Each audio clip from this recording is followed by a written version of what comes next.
I started out doing projects like installations where as like a fourth dimension is coming the sound to the installation.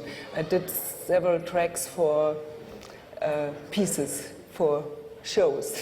When did you start doing the installations with music, having the music involved? It started with Ignaz Güntherhaus. It was the first track I made. I think that was in 2002.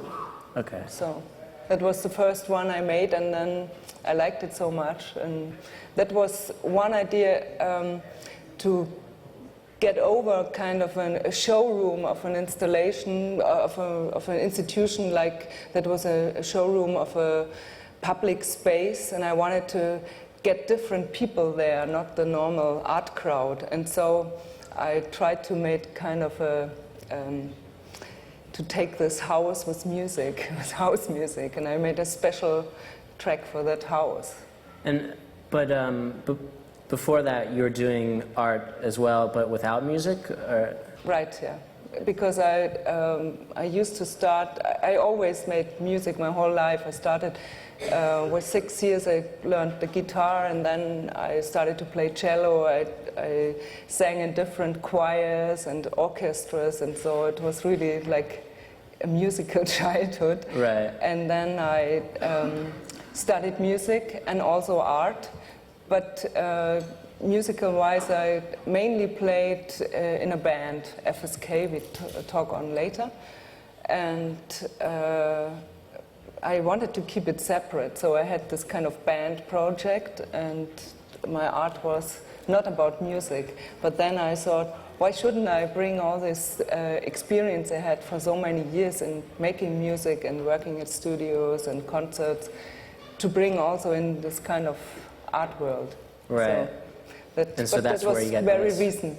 Yeah, that is pretty recent compared to the stuff from the early 80s. Yeah. And then, so with this, did you do everything on this album, Yeah, I played everything on that album, so mainly I play like acoustic guitar and many tracks of cello and violin and also melodica. And the rest, and in F.S.K. I'm mainly the bass player, also bass, and some synthesizer, keyboard things. And it's done in the home studio of the drummer of F.S.K, Karl Oesterheld, and he has a... He's the what of? The drummer. Oh, okay. And he has a home studio, and he's producing everything for me, and doing also the drum tracks, because like we learned with Steely and Clevie, you have to have a really feeling of drums to make it good. Right. And so this is on Monica Enterprise, which is run by Gudrun Gut. Yeah. And so how did you get connected with this label compared to, not putting it out on Disco B or with the F.S.K. Yeah, I liked the idea of Monica Enterprise because Monica Enterprise, like the name tells you, is mainly focused on female productions, electronic-wise also. And I know Gudrun Gut from a very long time ago when she started out with Malaria. That was the same time F.S.K. Started, and at that time F.S.K. was still called Freiwillige Selbstkontrolle. That is, F.S.K. is just the abbreviation, and that means in English voluntary self-control, and it's a funny name at that time when we started out. People seem to really like that name. Yeah, it was 1980, and everybody was like into punk, and so we decided to have this special name.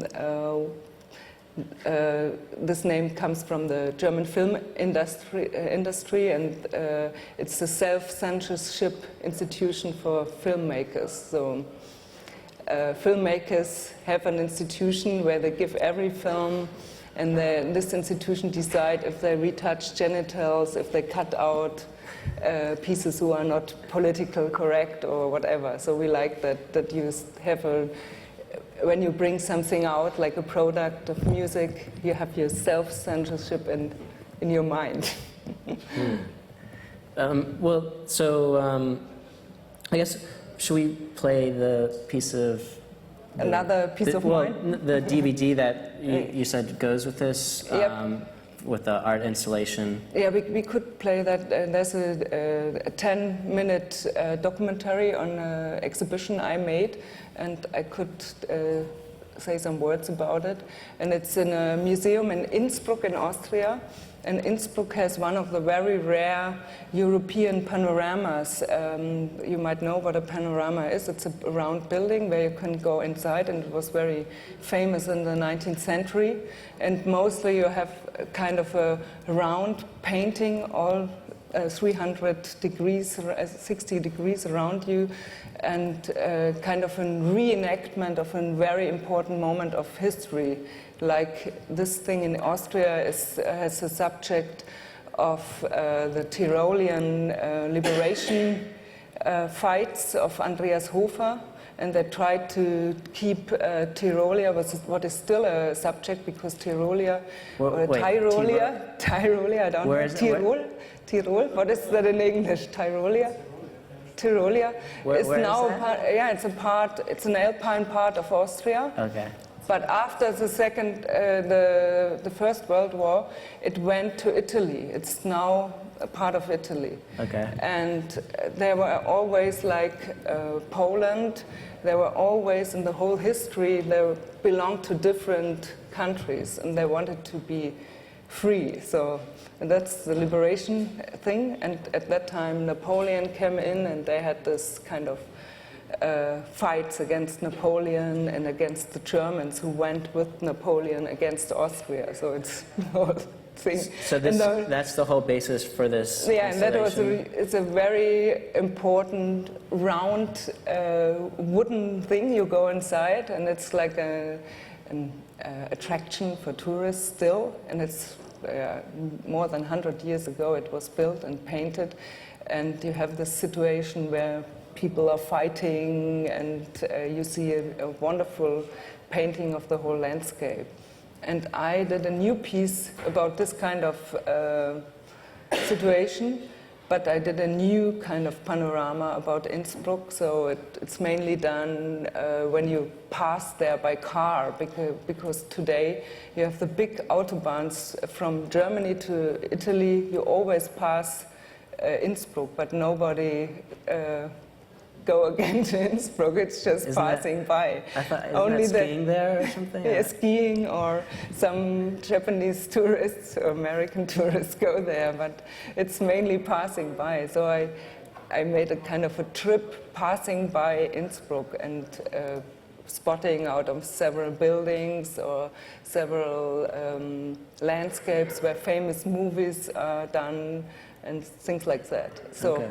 Perhaps we play it and you can see it. But and it was just, but all this music from here, is that all went to was from this installation, or just this one track? This one track, it's called Panorama, and it's kind of a new type of panorama I try to do.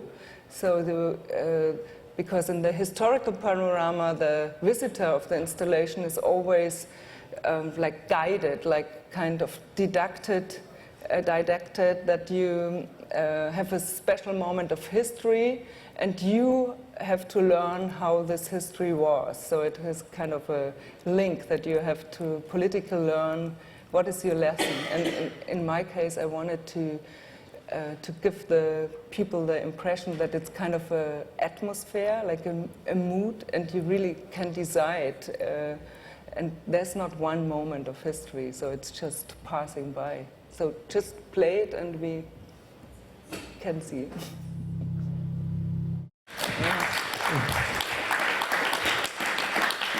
Yeah, that's just a documentary about, that's the same movie again, about this one piece. And you could really see the whole subject my music is about, and although the art is very much about this analog versus digital producing, conceptual producing also of music, and and art.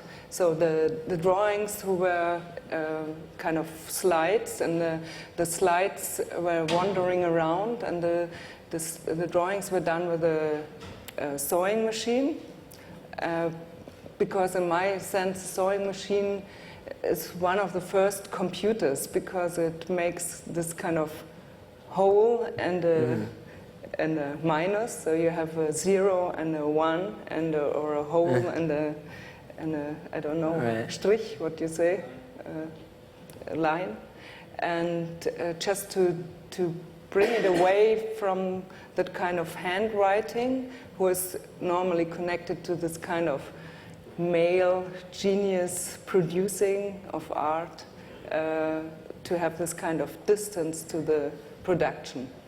That's the subject, and also it has to do with my way of producing music, because I use nearly everything is done by analog playing of instruments, and we don't really sequence things. So we play also the drum machine like in real time into the computer, and so that's the idea of bringing.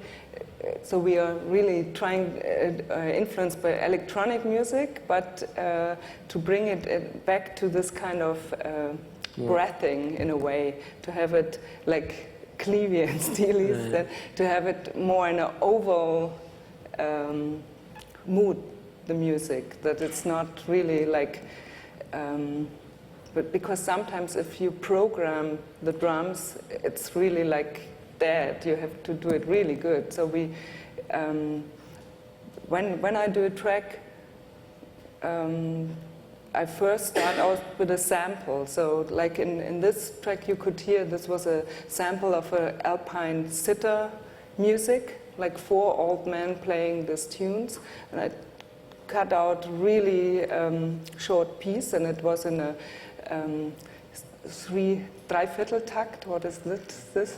3/4, and I converted it in a 4/4. 4/4, yes. Right. And when I had that, I did a sequence of that, and then I played along with all these instruments to this kind of track. So this is the only thing what is sequenced is the sample. The rest is done by hand. Really? So for the kick, you just for the whole 9 minutes? Yeah. So if we go later, you could hear F.S.K, and I'm really trained in playing for 10 minutes on stage, like just boom, boom. So.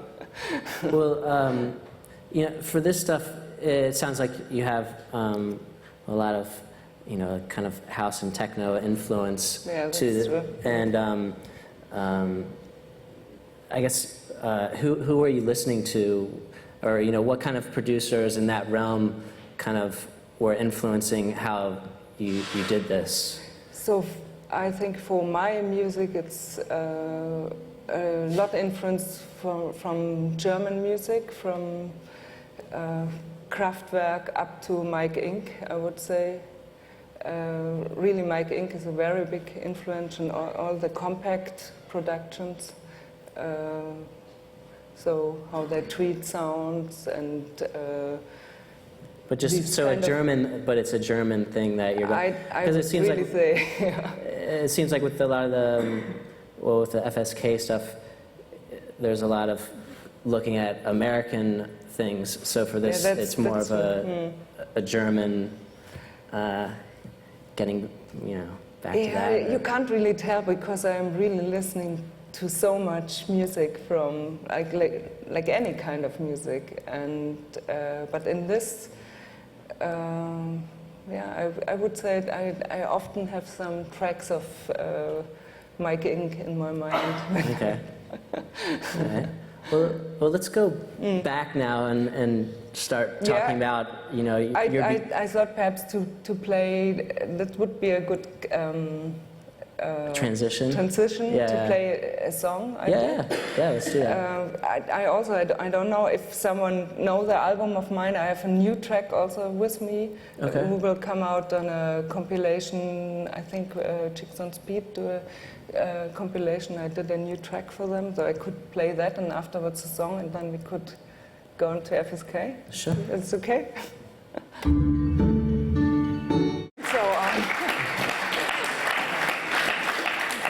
So this was a new one that's not released. Yeah, that was world premiere. Okay. We're lucky.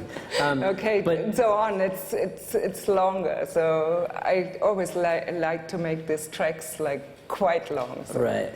And was that part of another installation? This one? No, that was just made for this kind of new compilation. Okay. When I get invited. So I decided to make this music only for my installations, or if I get invited for some compilations, I do a new track. Okay. And like I said before, every track I do starts out of a kind of music I plant into the track, like kind of a hidden soul or a hidden idea. Okay. And in this case, there was a little sample of a record of the Monks, a beat band of the 60s. And the compilation that was made for it is about German-American influences. And I thought that band, they lived in Germany and were like soldiers there, and they influenced a lot of like beat bands in Germany, so that was a kind of link to that. I don't know if you know the Monks. Yeah, well, you were saying, aren't they on the list of... F.S.K. as well. Yeah, on the list of least known bands or something. That's true. Okay, shall we go along with that song I made, and then we can pass over to F.S.K. So what is this now? This is a Roxy Music cover I did for Baden-Baden, and I choose a song for Europe, and because I decided when I do for my own records, I do songs, I only do some covers, because that could be a problem with my own band, because the last recordings mainly uses my voice when there's a voice on the records with F.S.K, so it could be a problem if there's always my voice. Right. So I decided not to do own lyrics or anything, I just do a cover. And so I said, there's this huge influence on me and also F.S.K. of Roxy Music. So I decided if I do a song, I always choose a Roxy Music song. Oh, really? But you said, and Chicks on Speed is covering this, or what? Yeah, this is now for the. Oh. Wait, this is the Chicks on Speed one that you're going to play? This is now the Chicks on Speed. Yeah. How do I choose the track? Is this one. Yeah. Oh shit! What did I hear? Don't worry about that. So okay. Press it again. Oh, there we go. Hopefully I don't. Yeah, here we go. Oh, sorry. So we have to go back. Yeah. Sorry.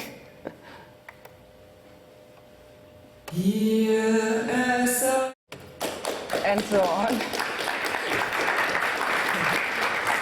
So I just stopped it because we have a lot to play.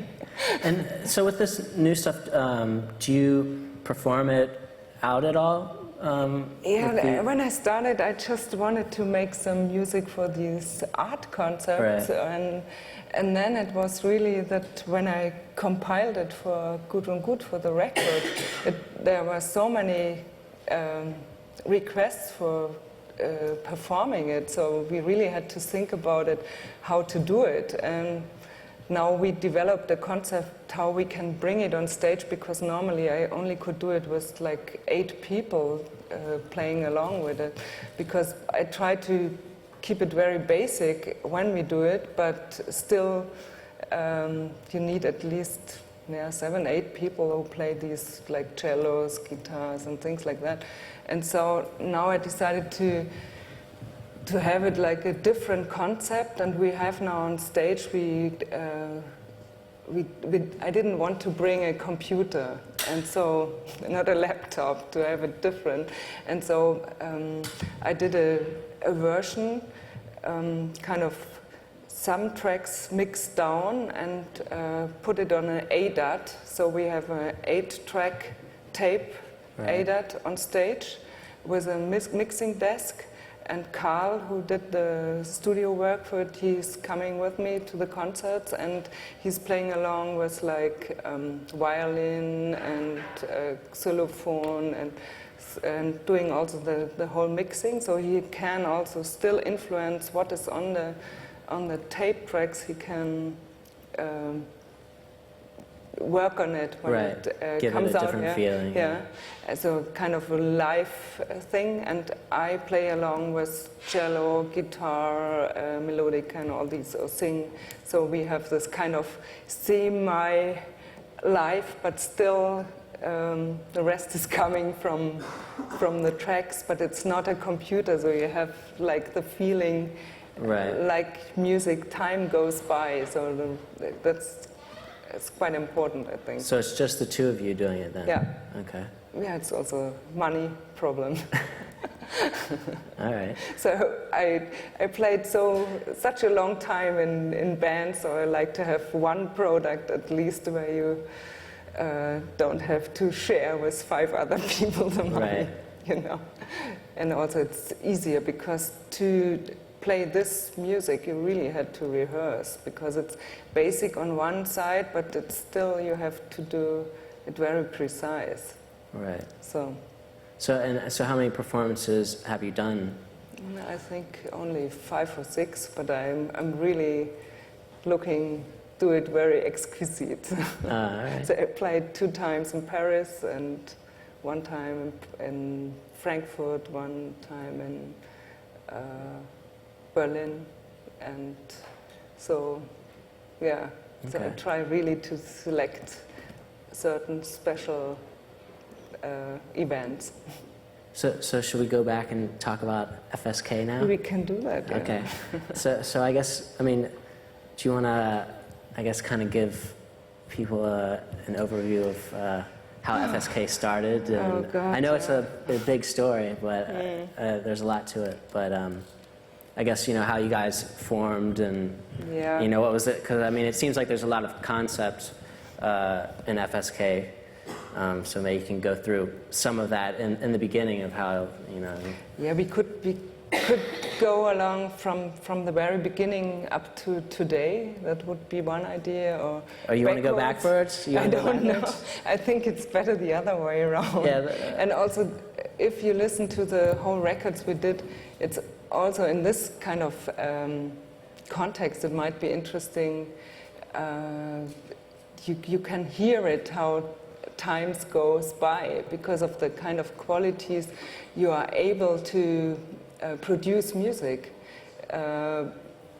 because it changed so much in the last 20 years, and we started out in 1980, and at that time when we started out there were all these studios around, and only 4-track studios or things like that, and the small underground labels had to finance this record, so it was really, you can hear how difficult it was at that time to get a good sound, and how easy, for example, it's today with a computer. So it's still, as a band, it's quite expensive always to go to a studio and make good records.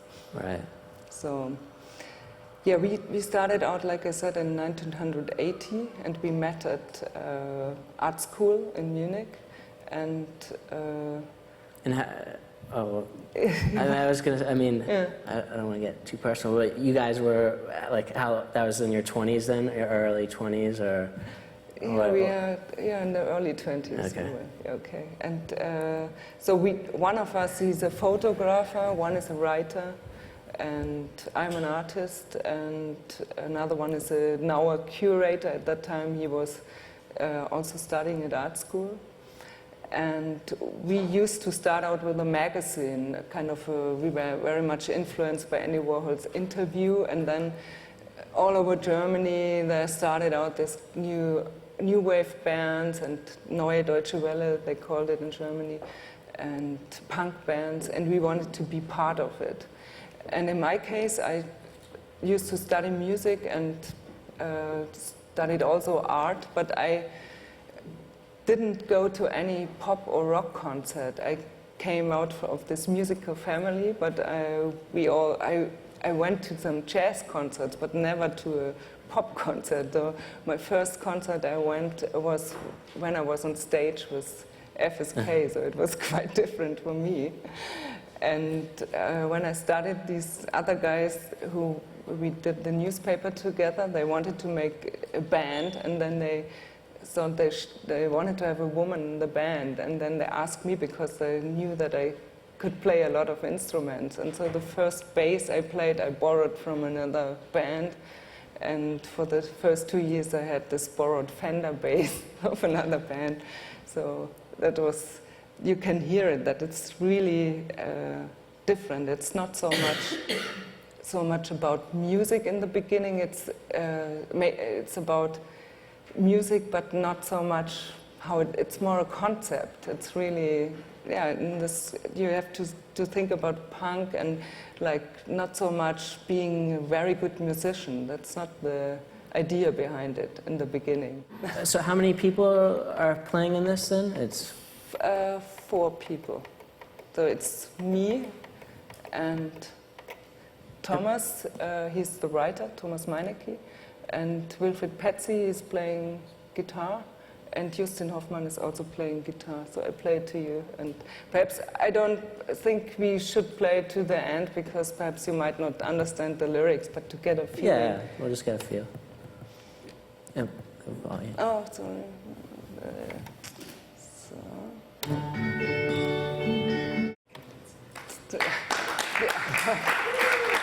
So that was from 1980? 1980, yes, and the refrain was always, and we say yes to the modern world. And so it starts like Peter says he likes to stay alone at night at home, and that's okay for him, and Tina likes very high heels because she likes to be sexy and things like that. So. Huh. Well, yes. So you have to see this in the whole context of punk, and like everybody was playing on stage and sweating, and we are playing this kind of music in these uniforms, and no one playing the drums, and I should play you another piece with this kind of a drum machine, that you can see what I was talking about. So is there still this, I mean, from what you're saying, it sounds like, you know, with this latest, the most recent stuff you're doing, there's this kind of analog and digital type, modern versus, classic stuff, and it sounds like with this, there's sort of the same thing with the sound of it is very kind of, early,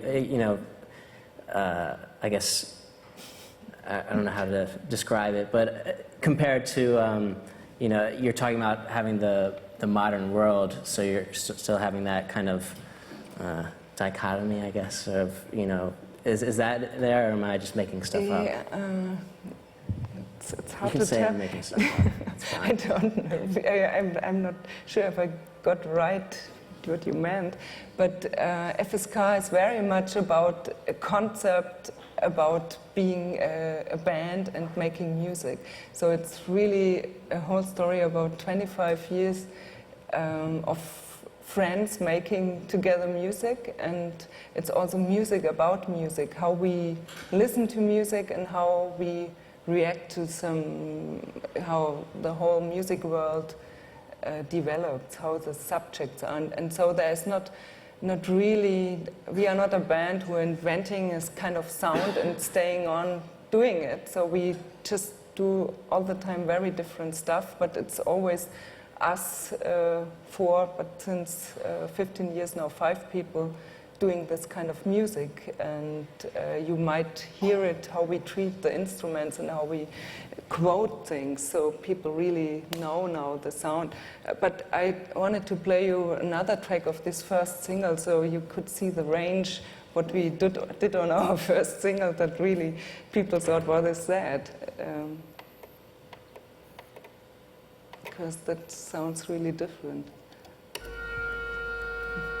was wondering, who are the other kind of groups, I guess, German groups that you were, you know, when you first formed the band, kind of influenced you? And I mean, you said Kraftwerk already, but who are those others that were, I guess, playing then that kind of influenced you into starting? I think from the concept of the band concept, really Kraftwerk and Can were most influential for us, Right. as also being this kind of artist bands. But there were not many German bands who influenced us. They were more like American or English bands. So it's very much about reception of music we liked. So we liked really Gang of Four, Velvet Underground, and so and also the Raincoats and all this stuff who was around at that time. We as Velvet Underground was before, but Gang of Four I think was really big influence. Right.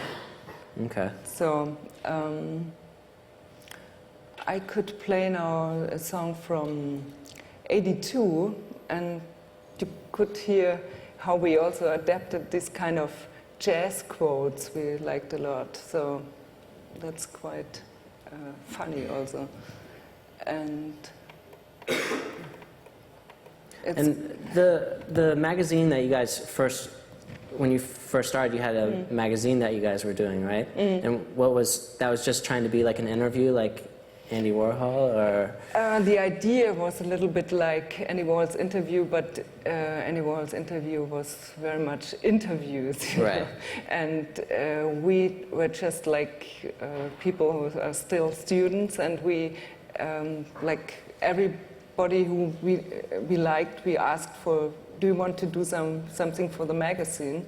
And so it was mainly like literature of people who were writing about something, or people who wanted to make fashion. They did some photographs of their fashion, or artists who did some photos or drawings. And so it was more like an art fanzine, I would say. And how long did that last for? It lasted from '78 to '86. So, but the whole idea was that who wanted to be part of the party, he had to pay for it. So if we were 10 people to do the magazine, we split the cost through 10 people. So if someone wanted to contribute, he had to pay, you know. And at the end we had like 1,000 copies, and then everybody got like 100 copies, and what you do with it is your problem. Right.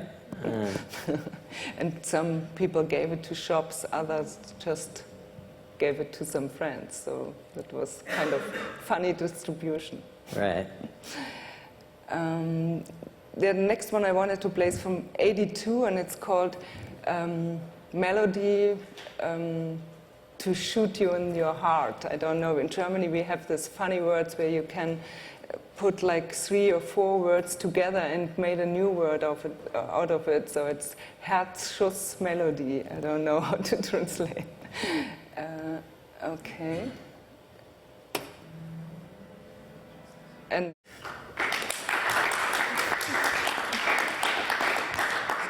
So with this, what jazz, music influenced you guys with this stuff? I mean, I think in that case it was really kind of a funny quote of free jazz. Oh, really? But this song I choose because it's also, it can tell a lot of this kind of production situation at that time. We went to this Hamburg-based studio, and this guy normally made kind of really heavy metal or rock music, and the totally leather outfit guys with heavy much drinking. What are you doing here? And they had this 16-track desk, and we used like every track for like 3 or 4 different instruments. So when we did the mixing at the end, everybody of us has like 4 switches and had to do, okay, this instrument is now given, and so we had a kind of a whole concept what everybody has to do, because this song is now like 4 times as long as I played it now, and so we had this tile now, this jazzy tile, there we had this trumpet and the xylophone and the cello, who was just like a double bass played and things like that. And on the same track there was before that and after that a different instrument, so you have really to have a plan what you do with the track. So, and today that would be totally easy to do that, but at that time it was really for like being 3 days in a studio and to do a track, like 4 tracks, that was really hard working. What made you guys decide to go to that studio? Yeah, because of Alfred Hilsberg, who ran the label. He had always this special deals with some funny studios. We didn't have to pay so much. Right. So that's very silly reasons. Well, with the other musicians in the band, did they have the same kind of, I mean, you said your background was in playing the classical music. With the other members, what kind of background did they have with playing music?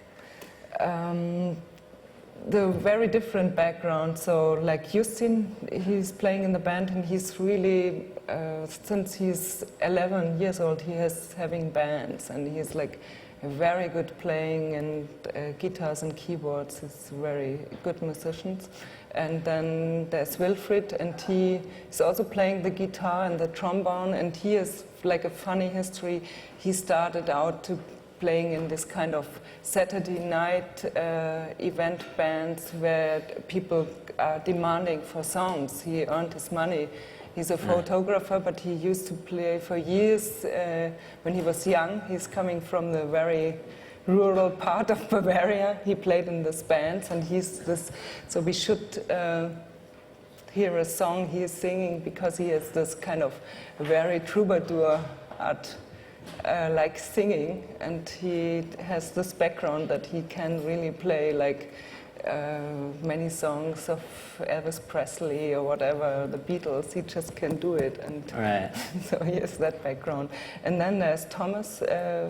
He is like a total nerd and addict to every type of music, and so he doesn't play any instrument, but if he tries to do something, he can really do it. So. So is he the one? I mean, with F.S.K, you got into all these different. You have all these different kind of styles of music that you're doing. Is he one of the ones who was kind of listening to all these different? Yeah, he has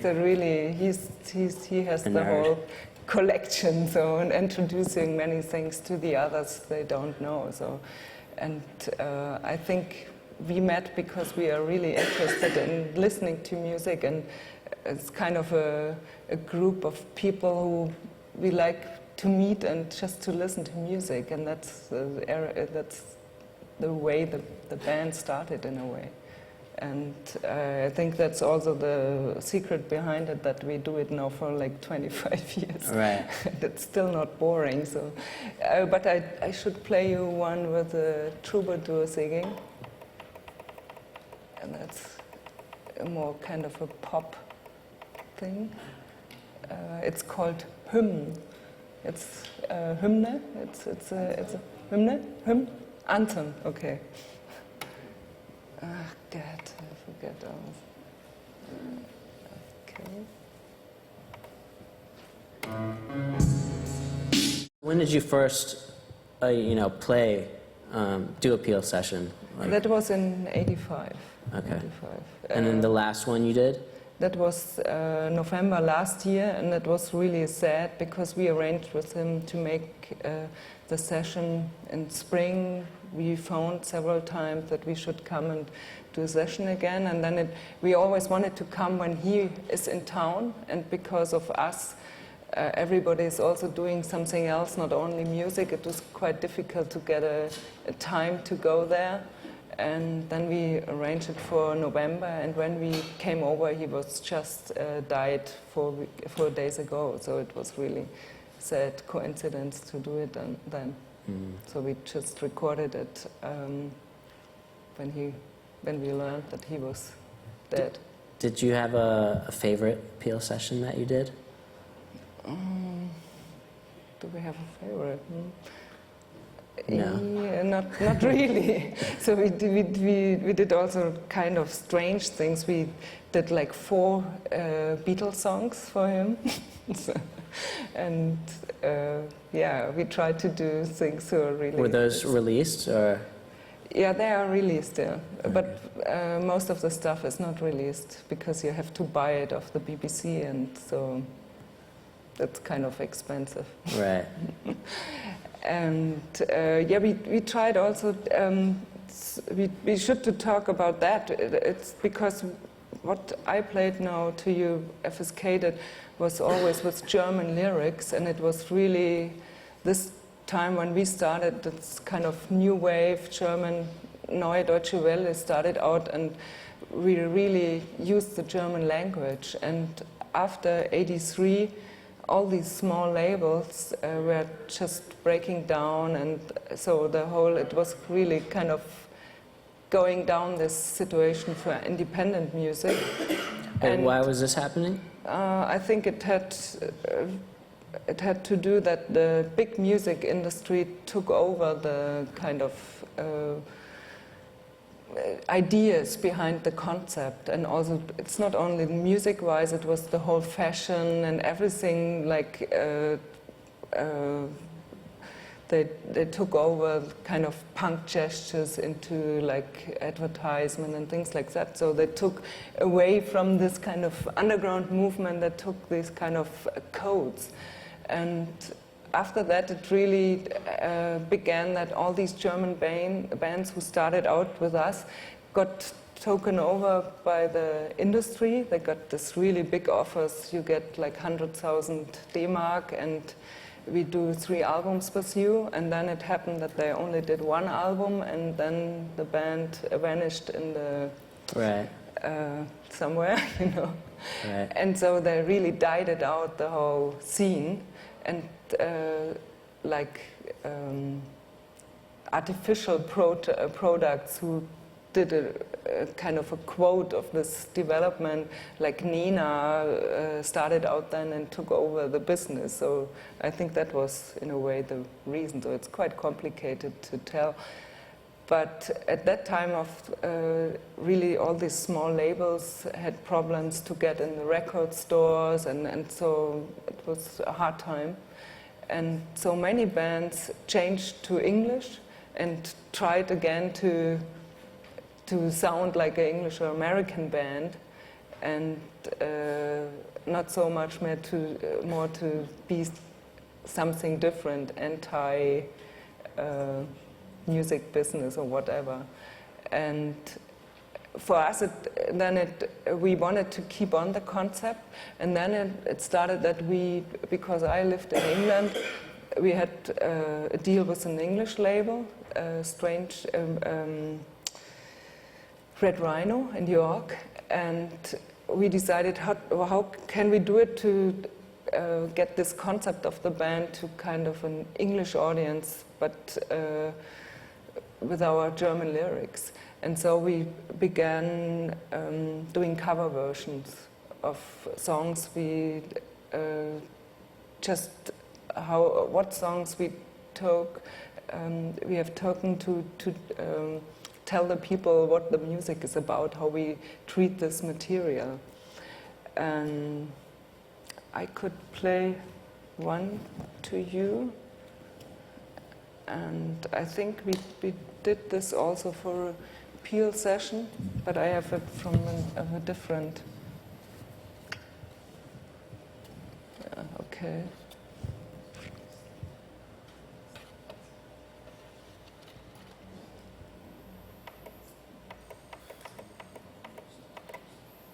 Just that would...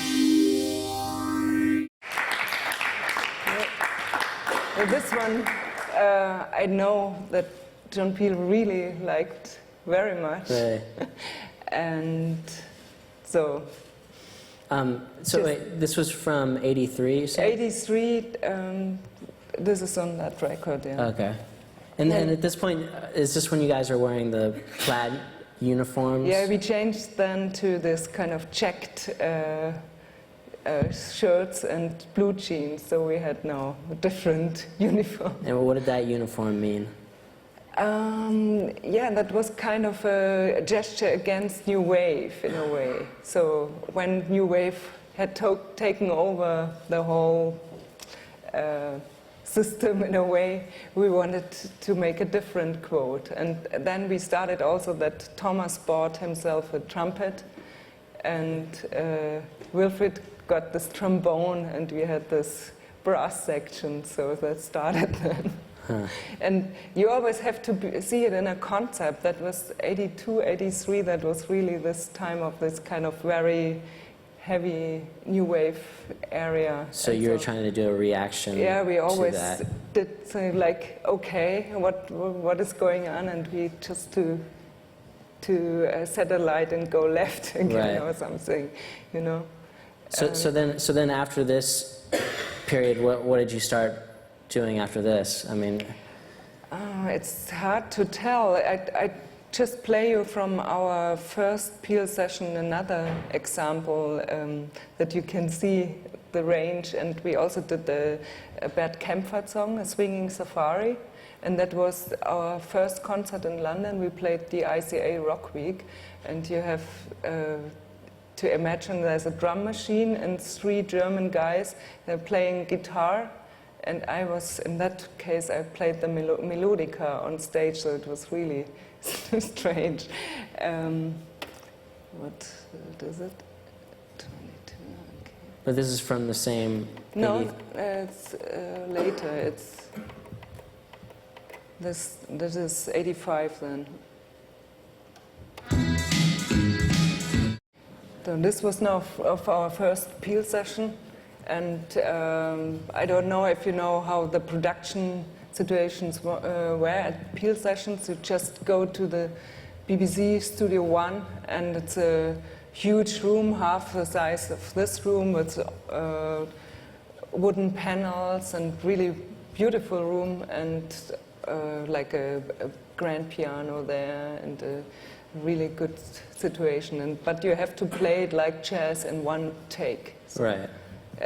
Perhaps they only do, it depends, an overdub for the voice, but you have to play it really like a jazz band, so it's live situation in a way. Right. And so then, at what point did you start working with David Lowery? Yeah, that happened later then. In between that, we did some collaborations with the Mekons. The kind of band with the same story, I would say, and we did also some records for English labels, and people of the Mekons produced them. So how did you get connected with them? Just, I don't know, by accident, liking the same music and getting in contact through the label, through the English label, and me living in England, so it happened. So right. It's like always, if you do something, you met at the end the people who are interested in the same thing. Right. So, and yeah, we managed, funny enough, to get with one song, I Wish I Could Sprechen Sie Deutsch. We got in this kind of listener chart of the Peel show of the BBC One charts, so it was quite funny that this happened. But then in 1990 we decided to leave Zickzack in Hamburg, and we changed to Munich to Sabab Records, Disco B, Peter Wacher. Why did you decide to do that? Yeah, we went 10 years together with this Hamburg label, and it was like kind of bankrupt at that time, and it was difficult to get money to go to the studio, and because we are not longer like a new band, and if you are a label, you always want to get someone who is new and perhaps to make at least the money. Right. And so we decided we wanted to have a change, and also Peter Wacher offered us more money to go in the studio. And by that time we have met David Lowery of Kemper von Beethoven, and then he invited us to come to the US. He has a studio there, and he said, why don't you come over and record in the States? That would be nice, a good idea about that whole concept, picking up American songs or English songs and do a kind of a cover version. He liked to do that, and so we went there and did in '91. We did. You went to Virginia, is that? We went to Virginia, to Richmond, and started recording with him. And this collaboration lasted for 5 years, so we did at least 3 albums with him. And we also did several tours with him. So he came to Germany, and we had this European tour with him, taking part in F.S.K. And also he invited us to do the US tour with his kind of management. We got through Bill Graham. That was really funny. Right. We got this nightliner and played like Washington, Chicago, Atlanta. And what size venues were you playing? Well, big clubs, so Mercury Lounge in New York, and so it was quite nice because it went all through him, so it was not so bad. Right. So Mercury, that's like 300 people or something? Yeah, and up to like 500 people, so it was, and we played a big festival in Atlanta, and so I think we played like 14 towns, so it was really a big tour. So then you were getting these American songs, and you're kind of giving it a more German flavor. Is that what you're? I mean, what was the? At that time, we had this kind of concept. We called it transatlantic feedback, because I think Germany after Second World War, the whole pop started out like just looking to the States. So you have like so many influences coming from there, and we wanted not to have this kind of. It has to do with the reunification of Germany, that there was starting a new kind of nation, a national feeling in Germany, and we wanted to do a quote on that. And at that time, it started again that so many bands in Germany started again to sing German because of this kind of new national feeling, and we wanted to bring in kind of a question about that and singing more about the influences we have from abroad, so feeling international and not so much like German. Right. So it's always, like I said before, that there's something happening in the whole cultural landscape and you reflect on that. Or So then what happened with this transition then, I guess in the mid-90s, when then you went to like the Detroit techno? I mean, it seems like a... that's really... perhaps we first should play something David Lowery produced with us, because it sounds totally different, and we had now really good conditions in his studio, and it sounds really different. And we did, in the first recording we did with him, we had this opportunity to play. We invited a lot of musicians to come to the studio and play along with us, and so we had on this one record we had like Mark Linkous of Sparkle Horse, and also like Michael Hurley joining in. This, I don't know if you know him, it's kind of a beatnik musician, in his 60s, and he's doing some backing vocals for us. Really? So it was really a very nice collaboration, fitting to the context to the concept we wanted to. There's nothing in? No, okay. Yeah, there's no disc. So, yeah, the first record we made was David was, I show it, is this Son of Crowd thing. And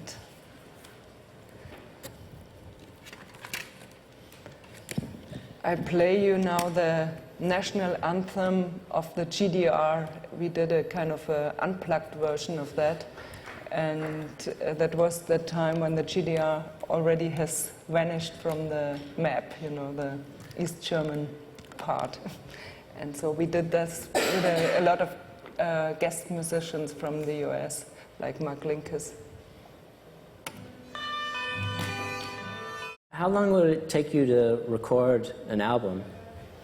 Yeah, when we did it in Germany, we really did it fast. We never used a producer. We did it on our own, and we went to the studio and just didn't want to spend so much money. So in Virginia, it was like we had like 2 weeks time, and it was really nice. And we sat around, let's try that and let's try that.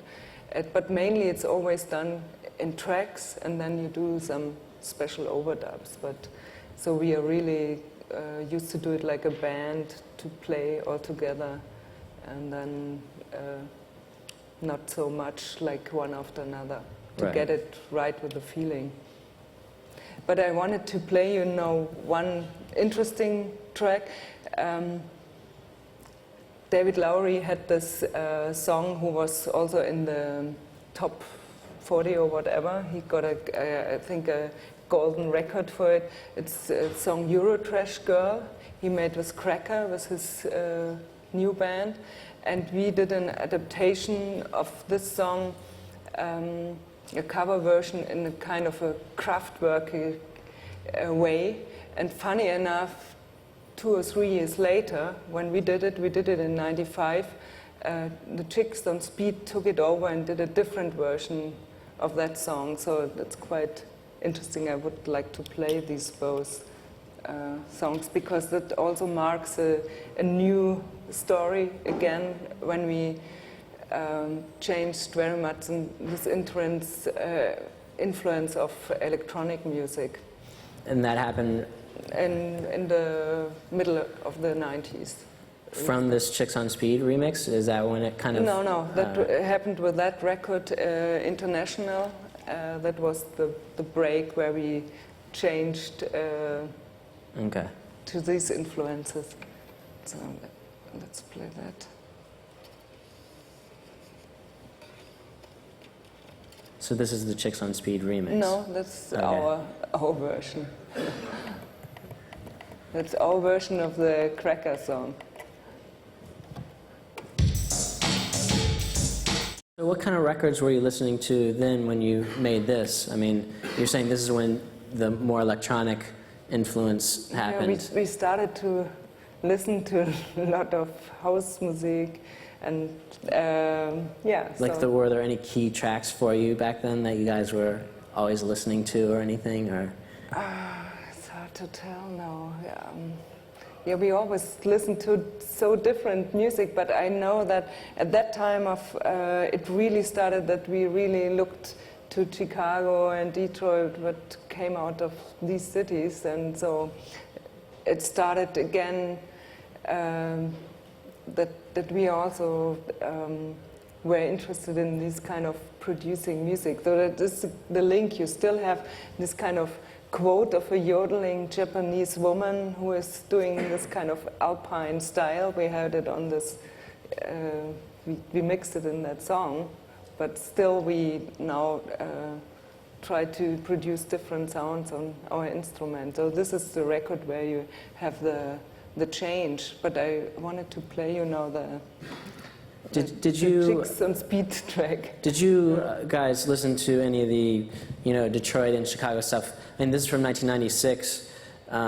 Were you listening to any of that stuff back in 1986 or anything like that? I mean, was that any kind of in your radar back then, or?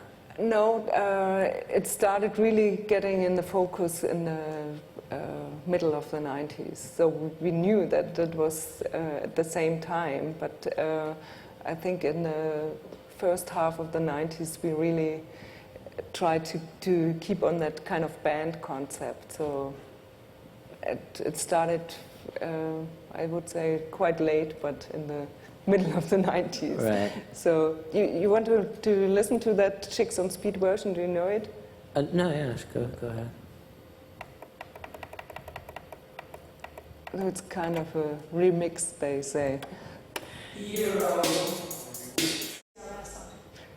So it's difficult to come back to the band sound with this kind of So is that music, that when you decided to split with David Lowery, and then after that and go? Yeah, I think David Lowery, because of his band Cracker, he had a different concept what he thought about us. So it really, when we did this song, he decided to have as a producer, he had because he was the first producer we really worked with, he decided to have this Japanese yodeling in, and it was really kind of a problem for us, but now I like it again. Right. But at that time we thought we want to leave this yodeling behind, and he still wanted to keep on that thing. And then in mid of the 90s, I think in Germany there were so many interesting things going on, and there was very close where we live is this small city of Weilheim, where all these bands are coming from, and you have this very good studio, and so we went there and worked then there. And I could play you one one track who is really very much influenced by house music, and just to talk a little bit how we adapted house music and did it on our instruments, this kind of electronic produced music we played analog. And is this when Anthony Shakir? No, that Anthony just came last year, so okay. This is now what we are listening now. It's mid of the 90s. So I play you one track. It's called Odenwald. That's a kind of a forest in Germany where used to live many crowd people and smoking mushrooms and things like that. So it refers on that.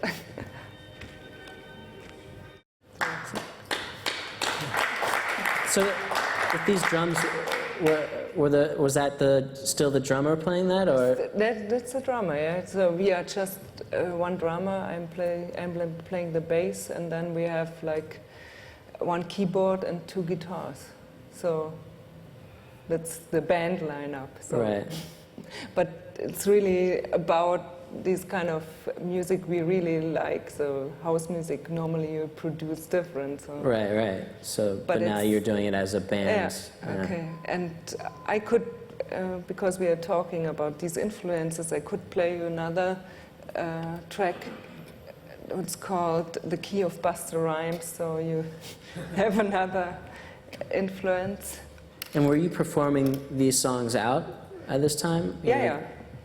And so like I said before, I'm really used to like stay on one bass line for like 10 minutes when we play live. Right. So I'm trained to that, because when we playing this music, when you produce it in a studio with these samples, you always have this kind of loops and things like that. But if you play it, you really have to, everybody of us is playing like a machine in a way.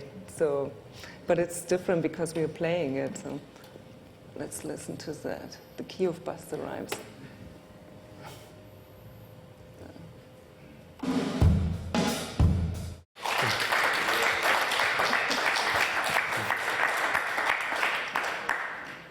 So then, with this, your most recent album, you guys worked with Anthony Shakir, right? Yeah. And how did that come about? You know, the meeting with him, who's a Detroit techno producer from the, worked with Juan Atkins and Carl Craig and Metroplex. And how did you meet him? We thought we did now, then at that time we did 2 albums already who was heavy influenced, like you heard, from like R&B music and techno and house music, and then we thought as a German band to do just a statement to get someone who would come into Germany, to Weilheim, to Mario Thaler, to the studio, and we would first do the recording on our own, and then the producer would come in and do, like in the 60s or 70s, come and to be a producer and to do something with the material. We wanted to have this kind of culture clash. Right. And then the contact came because Peter Wacher of Disco B, we released now the record since 1990, we are on Disco B. He did also some stuff with Anthony together, and he asked him if he might be interested to do it. And then he said, oh yeah, I would like. And then he flew into Munich and he stayed with us, and he went for 1 week in the studio and got the tracks to do something with it. And that was quite interesting because the album is called First Take, because we did everything in, like I told already, in takes, and then shake, and then he came and did something with the material. So were you there with him when he was working on the material, or was it just him? It was him, but we, mainly I and Thomas, we stayed with him because he also stayed with us, and we had to drive him to this country studio, and we stayed, but he decided on his own what he wanted to do. So what kind of things did he do to the... It was quite interesting because there were like 10 tracks, and I think to 5 tracks he didn't want it to touch, and then to the 5 others he did, to every track he did something special. So 1 track he only replaced like the bass drum, or another track I wanted to play, we started out to play, and then in the middle he did like, he came in and did kind of a remix at that moment, playing along with us and taking over. And another track, a song I was singing, he was just joining in with some scratching and strange sounds. Another track he did a new rhythm section to it. And then there was this very funny thing that we let's do 1 track what we think he would really like, to do something really techno thing, what he think, oh, that's something I would really like to produce. And when he listened to that, he said, oh, that's no techno, that's a polka. And he didn't want to work on that. He just did a remix of the whole thing. So we have on the record, we have it's called Tiger Rag, after this famous ragtime, Tiger Rag, and he did the Tiger Rag remix. So that's quite funny. Perhaps we should listen first to the thing, Salt Peanuts, it's called, where he takes over, okay, and then to the 2 different versions of Tiger Rag.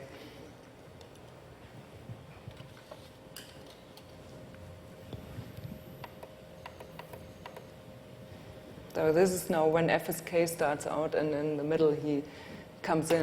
Did he just take over the session? He'd take over and did in the track, so, the remix of the track, so I like that idea. So he just took over what we did and feeded it in his sampler, and then he mixed it with the track we did. So it's the whole length of the track we did, but in the track it's his remix again.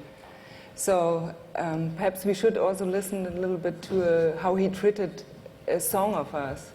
Okay. Because it's quite different, because he really... And what was he using for that? I mean, he just came, we had to get him a sampler, and he was just sitting at the mixing desk with a sampler. No, I mean, it's interesting because you hear with this one, you know, it starts out with the live drums, and then you hear, once he takes over, then you can hear how, you know, it's just, it takes over with the sampler. And he was feeding in the material, and we did, and then he treated it, and so it was really nice how he went into the material. And he was like very precise, so he really did different things to every different track, what he thought, what he could do to it. So Right. he was very funny. He always asked, "What do you want me to do?" And we always said, "Oh, do what you want." So what do you think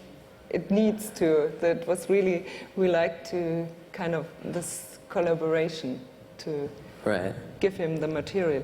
So perhaps we play this short song that you can see how it, I think here he really went into the whole drum section and worked on that.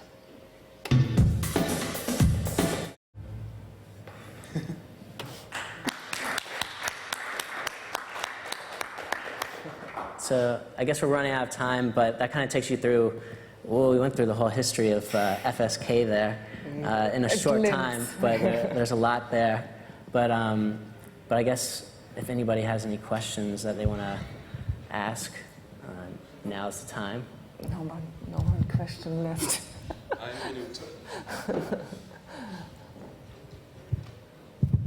Hi.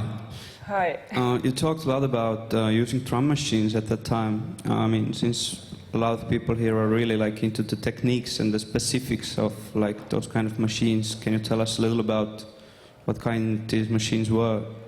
Yeah, like I said, the first machine we used, we just bought it in a music store. Normally, this kind of single music entertainers used, like you have a switch for swing and rock and roll and things like that, and you have an extra knob for extra tube, extra conga or something. And that we used the first 2 years, and then we changed over to the Roland 606. And Roland Dr. Risen, we used both. And then also we used a lot of Oberheim for like 2 records. And then when we changed to the Alices, because we wanted to have the real drum sounds, no more the artificials, that was now the end that we changed over to a real drummer. So.